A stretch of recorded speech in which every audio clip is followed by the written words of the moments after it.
Maraming tao ang iniisip na ang security guard ay nakaupo lang buong araw at walang ginagawa.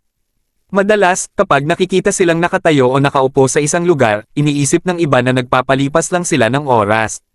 Ang totoo, ang trabaho ng isang security guard ay higit pa sa simpleng pagtayo o pag-upo. Kailangan nilang magmasid at mag-monitor ng paligid para maiwasan ang anumang banta sa seguridad. Magpatupad ng security protocols gaya ng bag inspection, body frisking, at access control.